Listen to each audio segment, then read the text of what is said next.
Halo, namaku Ned. Aku berusia 18 tahun, dan aku hanya orang biasa. Satu-satunya hal yang membedakanku dengan orang lain adalah kakakku, Kaden. Dia seorang jutawan. Keren kan? Petualangan kami berdua akan menjadi kisahku kali ini. Kaden telah menyiapkan kejutan untukku saat liburan terakhir kami.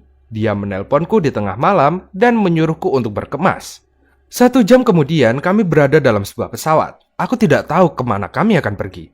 Saudaraku sangat suka membuat jebakan, jadi aku merasa agak khawatir. Dia bahkan membayar awak pesawat untuk bermain bersama kami.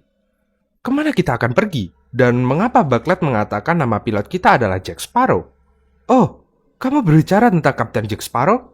Hei, aku serius. Jangan menjadi orang yang terlalu menyebalkan deh. Kita sedang menuju Karibia. Ah, kamu pasti bercanda lagi kan? Tapi, Kaden tidak bercanda kali ini. Kami benar-benar mendarat di Kuba. Sebuah kapal pesiar sewaan di Marina San Fugos sudah menunggu kami. Abangku tidak ingin mengajak kru untuk pergi bersamanya, jadi aku yakin ini adalah perjalanan untuk 2 orang. Aku membayangkan kami akan berlayar di Karibia seperti para perompak. Namun dalam perjalanan, 2 temannya ikut bergabung dengan kami, dan aku sadar bahwa aku sengaja diajak untuk menemaninya. Ini adalah tipikal akhir pekan biasa untuk abangku yang berusia 33 tahun. Tapi tidak denganku. Aku merasa seperti anak kecil di pesta orang dewasa, di mana mereka membiarkanku mencoba alkohol saat ibu sedang tidak melihat.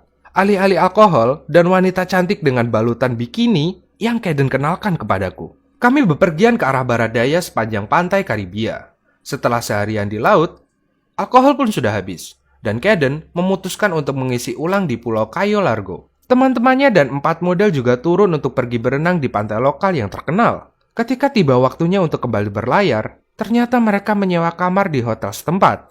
Mereka tidak akan melanjutkan perjalanan bersama kami. Aku tidak mengerti bagaimana seseorang bisa mengabaikan sebuah kapal pesiar demi sebuah hotel. Kamu akan mengerti ketika kamu dewasa. Aku sudah dewasa. Benarkah? Luar biasa, maka aku akan berbicara kepadamu layaknya seorang pria. Ada 10 gadis yang tersisa di kapal pesiar. Itu berarti setiap orang membeli 5 untuk dirinya sendiri. Sepakat? Oke, aku tidak mengerti mengapa kami harus membagi para gadis. Mengapa kita tidak berbicara dengan mereka semua saja? Tapi aku pura-pura setuju.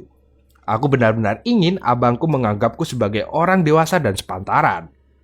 Sekarang adalah petualangan kami, dan aku ingin menghabiskan lebih banyak waktu dengan Kaden. Hei nak, bisakah kamu membuka champagne untuk kami? Bisa saja, tetapi mengapa kalian tidak memintanya pada Kaden?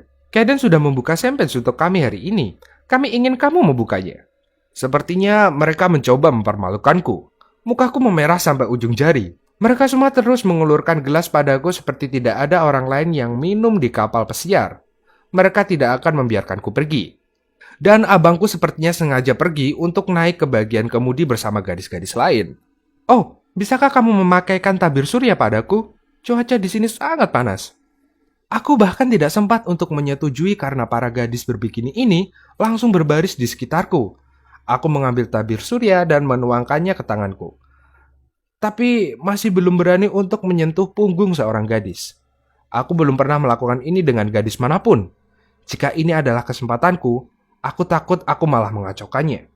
Tiba-tiba terdengar suara goresan yang tajam. Kapal persiar ini mulai oleng. Semua orang jatuh ke lantai. Aku nyaris terjatuh, tapi tidak bisa membayangkan para gadis yang memakai heels. Aku bergegas membantu mereka ketika tiba-tiba terdengar teriakan Kaden dari ruangan kontrol kemudi. Pegangan, kapal kita kandas. Aku langsung meraih pegangan pintu kabin, dan para gadis berpegangan padaku. Aku tidak pernah melihat begitu banyak kehidupan yang tergantung padaku. Aku mulai berpikir tentang heroik dengan menyelamatkan gadis-gadis dari kapal pesiar yang tenggelam ini. Pada saat itu, abang menepuk pundakku dan berkata bahwa bahaya telah berlalu. Untunglah, tapi kami terjebak dekat pulau tak berpenghuni. Aku bertanya pada Kaden apa yang akan kita lakukan sekarang. Tetapi dia mabuk. Dia tidak terlalu peduli dengan nasib kapal. Omong kosong. Aku sudah menelpon tim penyelamat, mereka akan sampai besok. Besok? Jadi kita akan berada di sini sepanjang hari? Apa yang kau khawatirkan? Ikan.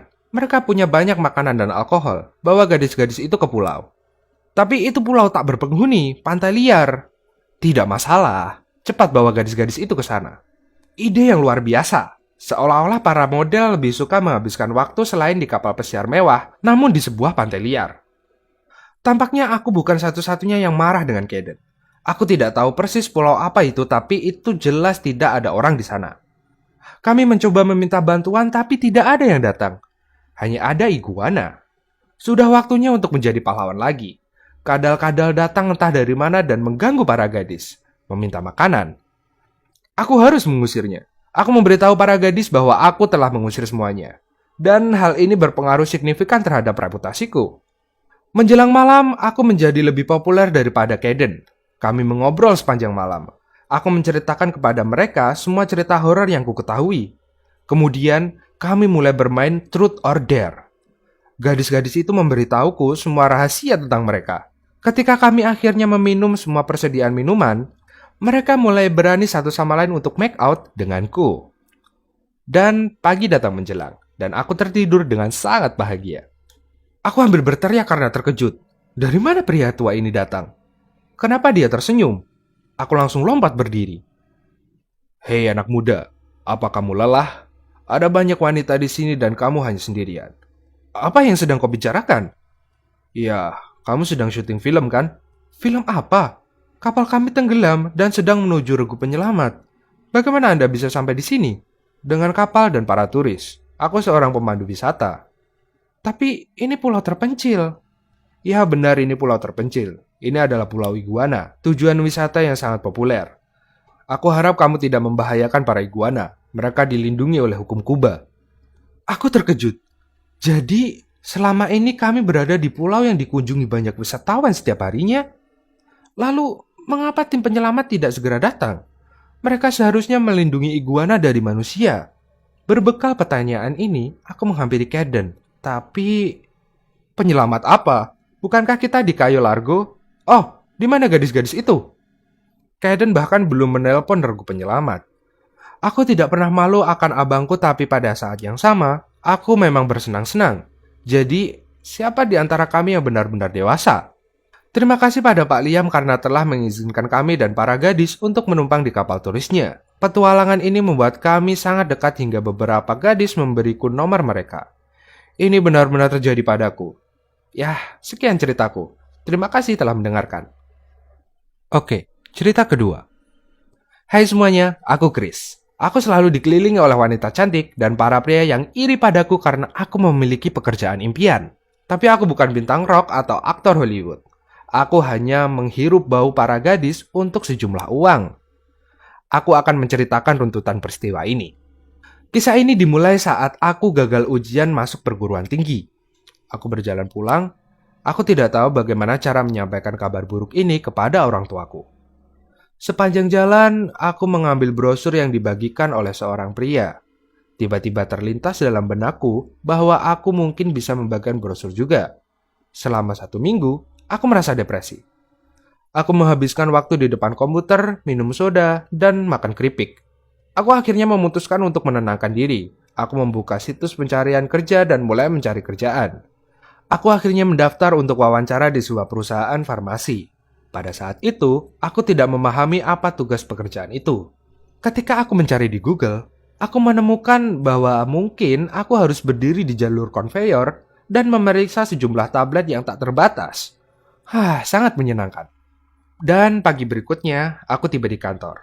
Aku diminta mengisi beberapa kuesioner dan menjalani sebuah wawancara standar. Mereka tertarik pada rekam medisku, terutama tentang kemungkinan aku mengalami hiperosmia, peningkatan kepekaan terhadap bau. Ketika seseorang memiliki hyperosmia, mereka dapat mencium lebih baik daripada orang lain. Jadi, mereka menawariku pekerjaan yang menarik. Dengan sebuah masa percobaan, posisi itu disebut tester deodoran. Tugasku adalah mencium stopless aroma dan mendefinisikan aromanya. Aku akan mengatakan hal-hal seperti, aroma ini mengandung aroma teh hijau, atau seperti udara perkebunan di Sri Lanka setelah hujan. Pada akhirnya, aku dianggap sebagai kandidat yang cocok. Jadi, aku mendapatkan pekerjaan itu dan seperti berada di surga. Karena, aku dan 5 rekan lainnya dengan kemampuan yang sama harus mengendus ketiak gadis-gadis cantik selama berjam-jam dan rentang waktu yang tertentu. Tidak mungkin sebuah mesin meniru indera penciuman manusia karena peneliti harus mengevaluasi hasilnya. Jadi, penguji manusia menentukan seberapa baik deodoran untuk menutupi bau keringat, tergantung pada aktivitas fisik, durasi, dan faktor lainnya. Selama 24 jam, gadis-gadis itu menjalani pelatihan layaknya astronot. Mereka berenang di kolam renang, berlari di atas treadmill, mengangkat beban, ditempatkan pada kondisi suhu yang berbeda, tidur, minum banyak air, dan mencoba makanan yang berbeda. Setelah pelatihan selesai, giliranku untuk melakukan pekerjaanku. Karena aku harus memeriksa seberapa efektif deodoran ini menutupi bau keringat dan bagaimana aromanya tercium dalam keadaan yang berbeda. Setelah tes, aku mengisi laporan dan aku merasa seperti pahlawan super dengan kemampuan membauiku yang keren. Pada awalnya, aku merasa canggung karena harus mengendus orang lain. Tapi ketika para wanita yang berdiri dalam barisan dengan tangan terangkat tersenyum padaku, aku menyadari ini adalah pekerjaan impianku. Aku mengendus seorang gadis dan dia terus menurunkan lengannya karena dia merasa geli. Aku mencoba mengangkat tangannya untuk menciumnya lagi. Dan dia hanya tertawa. Tawanya sangat menular. Dan begitulah cara aku bertemu dengan pacarku, Samantha. Pekerjaan ini terasa seperti pesta. Dan kupikir, aku telah menemukan jalanku. Teman-teman yang masuk perguruan tinggi iri padaku. Mereka akan terus bertanya tentang pekerjaanku, di mana aku selalu dikelilingi oleh wanita cantik dan dibayar dengan gaji yang tinggi. Apa yang bisa lebih baik? Tentu kadang Samantha merasa cemburu, tetapi itu hanya pekerjaan dan tidak lebih. Ya, pekerjaan impianku. Jadi, di mana kamu bekerja? Apakah itu pekerjaan impianmu? Atau apa pekerjaan impianmu? Tulis itu di kolom komentar ya.